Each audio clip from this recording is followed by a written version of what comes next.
We are living in a time of falling heroes. Statues of once revered figures are coming down or moving out of the public square into museums to be studied rather than admired. Across the United States, there are more than 1,700 monuments to the Confederacy, statues honoring leaders of a breakaway republic that attacked the United States of America, men who fought fiercely to preserve a way of life dependent on enslaving African Americans. During the Reconstruction period after the Civil War, and especially during the era of Jim Crow segregation, statues and monuments were erected to commemorate the Confederacy, shockingly honoring slave owners and slavery defenders as patriots. As Isabel Wilkerson writes in her new book, Caste: The Origins of Our Discontent, in truth, such monuments serve to send a message of continued subjugation and powerlessness to African Americans, reinforcing the racial hierarchy. They were created as political weapons, she writes, part of an effort to hide the truth, which is that the Confederacy was on the wrong side, not just of history, but of humanity. These statues were a psychic trolling of the first magnitude. People still raw from the trauma of floggings and family ruptures, and the descendants of those people were now forced to live amid monuments to the men who had gone to war to keep them at the level of livestock. To enter a courthouse to stand trial in a case that they were all but certain to lose, survivors of slavery had to pass statues of Confederate soldiers looking down from literal pedestals. They had to hide on roads named after the generals of their tormentors and walk past schools named after Klansmen. Monuments, roadways, military bases, schools, national forests, and even hotels honoring figures such as Robert E. Lee, Stonewall Jackson, and Jefferson Davis were constructed across the country well into the 20th century. When, in the aftermath of the 2015 Charleston church shooting, New Orleans Mayor Mitch Landrieu made the controversial decision to remove a statue of Lee and one representing the White League, a white supremacist organization, he said, "These monuments celebrate a fictionalized, sanitized Confederacy, ignoring the death, ignoring the enslavement, ignoring the terror that it actually stood for." Jewish tradition has always been mistrustful of statues and monuments, seeing them as a form of idolatry. Over and over in the book of Deuteronomy, Moses instructs the Israelites to tear down the pagan statues linked to idol worship in the land of Israel. "V'nitzavtem et mizbechotam, v'shibartem et matzvotetam, v'ashrayhem tisrafun ba'esh, ufsilei Eloheihem tifadehun v'ibadatem, et shmaman min hamakom hahu." Tear down their altars, says the Torah, smash their pillars, put their sacred posts to the fire, and cut down the images of their gods, obliterating their name from the site. Is there something intrinsically wrong with erecting monuments? Or is it simply a matter of putting up monuments to the right people? The Torah is profoundly concerned about the worship of material objects. Thus, it mandates the tearing down of idolatrous statues and commands the Israelites to focus their worship on a God without material form or substance, who calls them to embody the qualities of justice and love. It is these ethical virtues, these ethical behaviors, that deserve to be honored and emulated. As our country comes to terms with the fact that slave owners are not heroes, and that even revered figures in American history have at times behaved in deplorable ways, we grapple with a painful dilemma. Can we still have heroes? And if so, who should they be? And how should they be honored? How can we make this time of tearing down statues a time of healing for our country and for ourselves? Certainly, one part of healing is truth-telling. Yom Kippur teaches us that the first step into Teshuvah is vidui, confession. We cannot move forward until we name what we're ashamed of. We must first acknowledge the sin of racism and say out loud the ways that we and our country's policies have discriminated against and disadvantaged people of color. Once we acknowledge the racism at the heart of American history, Teshuvah demands that we do whatever we can to change policies and repair the damage that has been done for generations and continues to be done to those relegated to the bottom of our racial hierarchy. Our efforts shouldn't be limited to tearing down statues and offensive monuments. As one writer points out, raising $1 million to move a statue of a Confederate soldier is ultimately cheaper than a serious contemplation of reparations or the allocation of educational resources to Black and Brown communities. Our sages replaced the Torah's notion of justice through physical punishment, an eye for an eye, ayin tachat ayin, with monetary compensation. Part of our country's teshuvah and healing will come from considering reparations as a tool for justice. I want to suggest another powerful tool for healing. Along with the tearing down, there needs to be a lifting up. We need to lift up true models of heroism, models for ourselves, for our children, models that will inspire us to do hard things and to be our best. I'm not talking about putting up more statues. As we've seen, our tradition is skeptical about statues. Many of us know the famous Talmudic saying that we need not erect statues or monuments for the righteous. Their deeds are their memorial. So let's elevate our heroes in a Jewish way, by speaking of their deeds, their ma'asim tovim, by lifting up their distinctive virtues, by telling and retelling and celebrating their stories. And let's remember, in a very Jewish way, that a person need not be perfect in order to be a hero. Certainly our matriarchs and patriarchs in the Torah were anything but perfect. But the Torah also shows us that imperfect human beings can have splendid moments, noble moments, moments worth honoring and remembering. We need heroes. We need them desperately. We need individuals to honor, qualities to emulate, virtues to strive for. We need heroes to hold up for our children as a dugma, an example for them to follow. So this morning, I want to lift up 3 stories that I hope will inspire us, in all our imperfection, to be our best selves in this challenging time. Albert Einstein arrived in the United States from Germany in 1932, just a month before Hitler was appointed chancellor. The physicist and Nobel laureate had escaped just in time. When he arrived in the United States, he and his wife Elsa settled in Princeton, where he accepted a professorship at the university. And Einstein was shocked by what he saw: the degradation of African Americans who lived in the worst parts of town, went to separate movie houses, and were consigned to low-level jobs.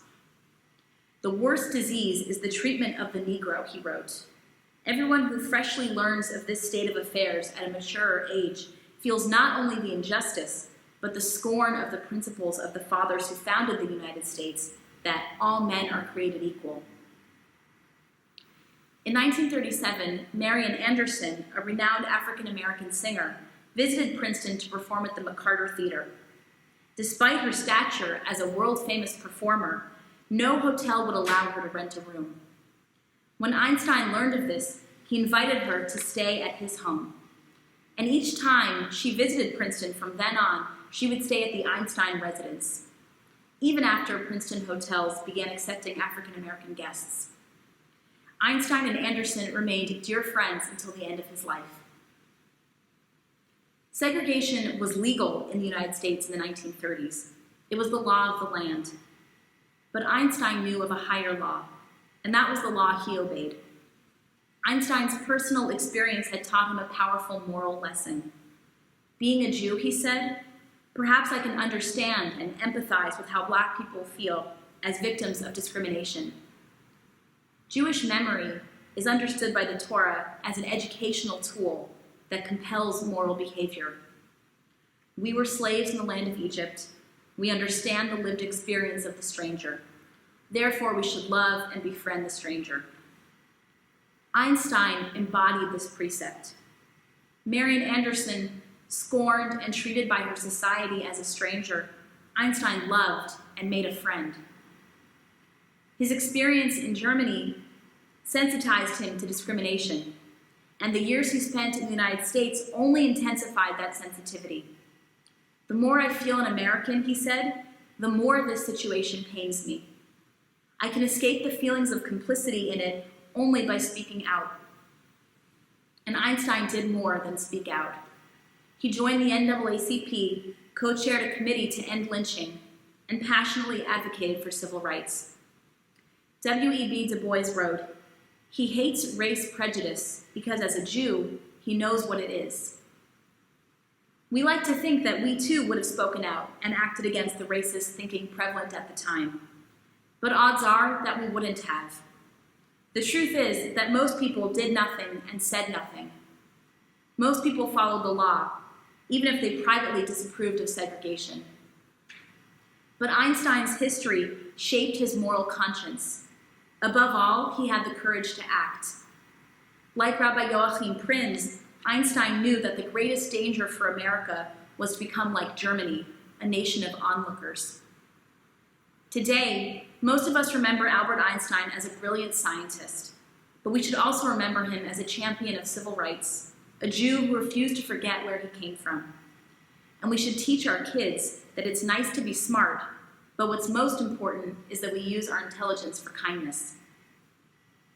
As Rabbi Abraham Joshua Heschel said, "When I was young, I admired clever people. Now that I am old, I admire kind people." Let me lift up a second hero. Long before Americans were using their cell phones to film police beatings and killings of African Americans, Mamie Till Mobley showed the world the cruel reality for African Americans living in the South. In 1955, her 14-year-old son Emmett was lynched and murdered by two white men in Mississippi, allegedly for whistling at a white woman. Mamie insisted that the casket containing her child's body be left open at the funeral. Tens of thousands of people viewed images of Emmett's brutalized body. Photos were printed in newspapers and magazines and caught international attention. His death ignited the civil rights movement. Mamie said, "I want the world to see what they did to my baby." She toured the country for the NAACP, sharing her son's story with overflowing crowds. And for the rest of her life, she was an activist for social justice, civil rights, and education for children in poverty. We should remember Mamie Till Mobley as a courageous truth teller. At Emmett's trial, the all-white, all-male jury acquitted the defendants after deliberating for only an hour. But Mamie would not let her son's tragedy be buried in the dark. She made her son's life and death the symbol of this nation's racism in all its ugly reality. By showing her son's body and telling his story, she insisted on letting the world know the evils of white supremacy. Mamie Till Mobley was a living example of her son's name, Emmett, truth. She made it impossible for anyone to claim they didn't know. In Jewish tradition, after someone dies, we say Zichronam Livracha, may their memory be for a blessing. Mamie Till Mobley shows us how one can transform the memory of the dead into a blessing. She took her personal anguish, the all-consuming pain of a bereaved mother, and made it a catalyst for social change. She told the truth, and her truth changed people's hearts. Emmett Till was my George Floyd. He was my Rayshard Brooks, Sandra Bland, and Breonna Taylor. He was 14 when he was killed, and I was only 15 years old at the time. I will never forget the moment when it became so clear that he could easily have been me. In those days, fear constrained us like an imaginary prison, and troubling thoughts of potential brutality committed for no understandable reason were the bars.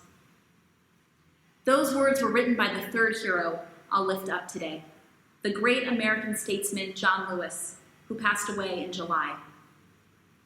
John Lewis put his body on the line to end Jim Crow laws, the legal system that segregated African Americans, and later became the conscience of the Congress as a representative from Georgia for 33 years.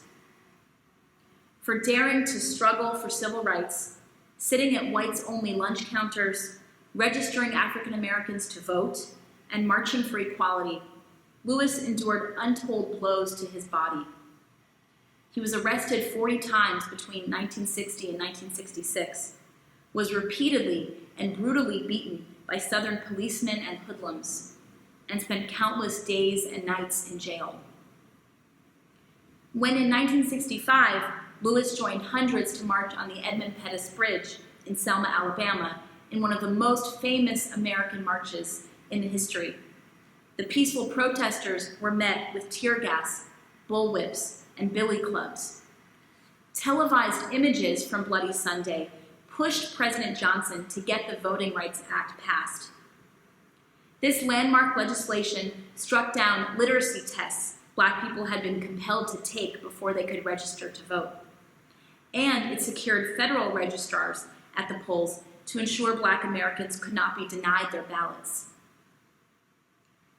In one image from Bloody Sunday, Americans saw a state trooper crack John Lewis's skull with a billy club, knocking him to the ground, and then hit him again when he tried to get up. This episode captures John Lewis's life, his determination to get up again and again, no matter how hard he was hit, his absolute refusal to give up on rebuilding America. In 2011, as he bestowed the Presidential Medal of Freedom on Representative John Lewis, President Obama said, "Generations from now, when parents teach their children what is meant by courage, the story of John Lewis will come to mind. An American who knew that change could not wait for some other person or some other time, whose life is a lesson in the fierce urgency of now." I honor John Lewis for his courage, his ometz lev in fighting the good fight. And I honor him especially for continuing the fight despite countless setbacks and disappointments. Lewis's tenacity, his stubborn, unrelenting sense of hope, defied logic. Toward the end of his life, seeing the video of a Minneapolis police officer kneeling on George Floyd's neck until he died, Lewis felt grief at having to see such a sight after fighting for civil rights for almost 60 years. Even then, he did not give up hope. He wrote, "It was so painful it made me cry. People now understand what the struggle was all about. It's another step down a very, very long road toward freedom, justice for all humankind." Lewis was 80 years old when he left this life. He knew that progress was slow, but he had witnessed change in this country, and he always believed we would reach a better day. These three heroes point me to the world I want for our son, Oz, and for all of our children, for all of us. I want us to transform Jewish memory into moral action, as Albert Einstein did. I want us, like Mamie Till Mobley, to speak our truth forcefully and to work for change in every way we can. And I want us to persist in hope, as John Lewis did, knowing that the road will be long, but we can never give up. Yom Kippur calls us to confess our sins and take responsibility for the damage we have wrought. This year, we join with other Americans in repenting for racism and for trying to repair our grievous crimes against humanity. May we also lift up models of humanity at its best, tell their stories and preserve their lessons. We need not build monuments for the righteous. Their deeds are their memorial. So may our deeds make us worthy. May they make us worthy models for those who will come after us. Gemar Chatima Tova.